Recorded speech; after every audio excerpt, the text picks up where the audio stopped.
In this video, we are going to go through the advanced concepts of the multi-texture editor.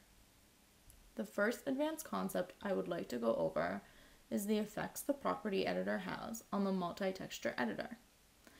The most important thing to know is anything you do in the property editor is going to override what's being done in the multi-texture editor.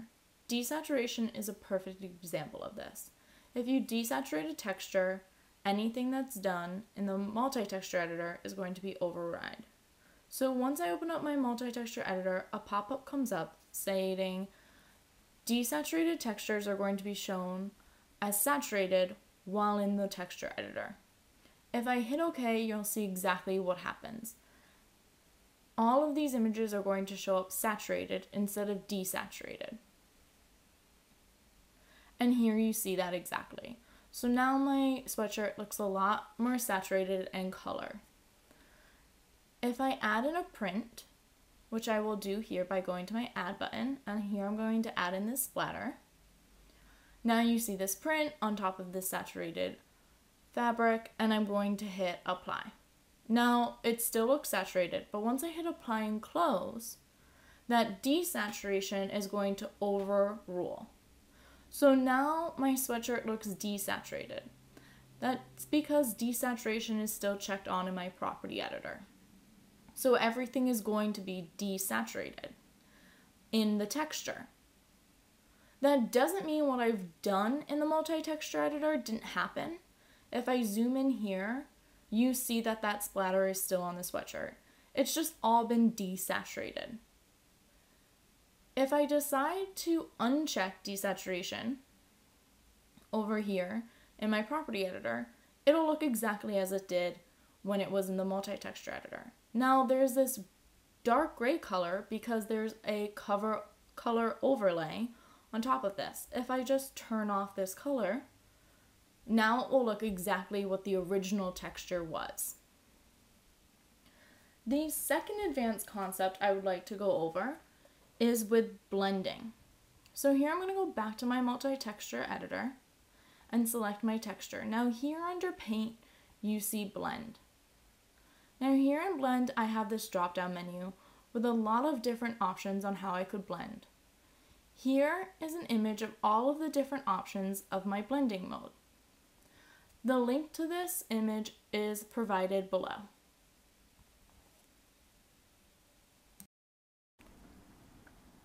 The third advanced concept I wanted to go through was the ability to change your canvas size. Here I would like to change my canvas size to a larger size. That is because my canvas size is very small. When increasing your canvas size, please know that it may slow down your work speed. Since I'm changing it to the default canvas size, it will be fine. So I'm going to change it to 1024 by 1024. If I had liked to have changed this in inches, I could have just used my drop-down menu and then changed it in inches. As you can see here, I'm going to stick with pixels. I'm also going to change my pixels per inch to 96. As you can see, my texture now has some transparency part of it. That's because my texture is no longer filling the entire canvas size. If I turn off my opacity, it'll be white instead of transparent. To have my texture fill the entire canvas size, I have a few options. I could use this wheel here to resize my texture so that it fills the canvas, or I could use this transformation option down here to resize my texture. But I like the size of the texture, so what I'm going to do is check off tile. This will then tile out my texture to fill the entire canvas without changing the size of my texture. Finally, I would like to go over how you can create a print from scratch within Cloud. I'm first going to go to my add button and bring in a shape that I have created. You can create a shape in any different software program and save it out as a PNG. I'm going to bring in a stripe. Once I've brought in the shape that I'd like to use, I would suggest making any edits that you would like to see throughout the entire print in your first layer. So here, if I'd like to make any blend changes, any opacities, or any color changes that I would like to see throughout every single layer, make sure you do it in your first layer. So I'm going to actually make sure that this layer has an overlay and that I change this color to a blue.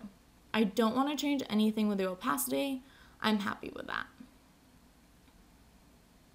So now I'm just going to resize my stripe and change the angle around and just place it.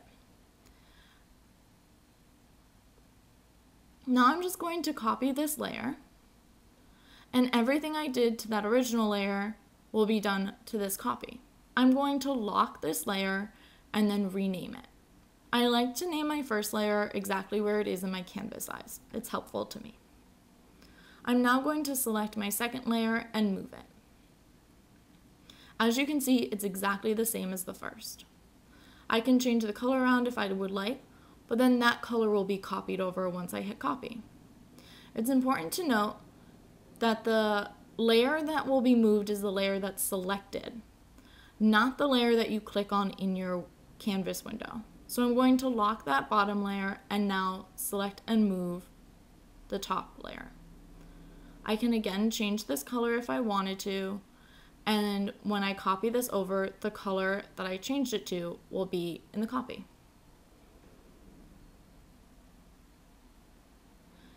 I'm going to lock this bottom layer, and as you can see, I cannot edit or move around any changes.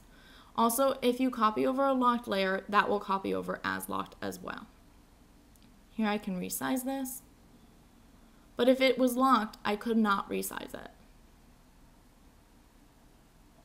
I could be resizing and making all my edits using my transformation, but I'm very comfortable with the wheel, so I'm going to continue to make changes using this wheel. I can now again copy this layer and move it and change the position.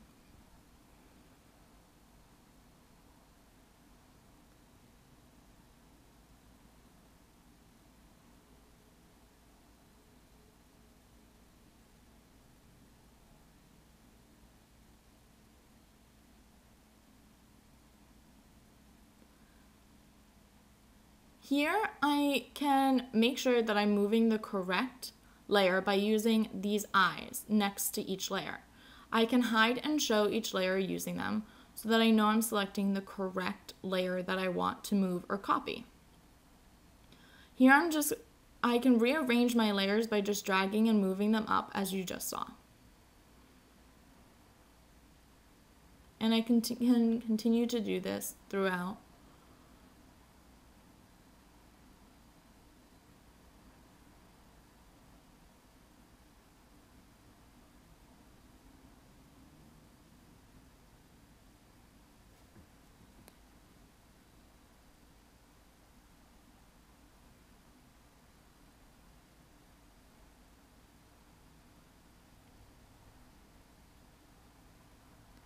Now that I have all my layers selected, I've now decided that I want to extend them all to the other side so that they're all longer.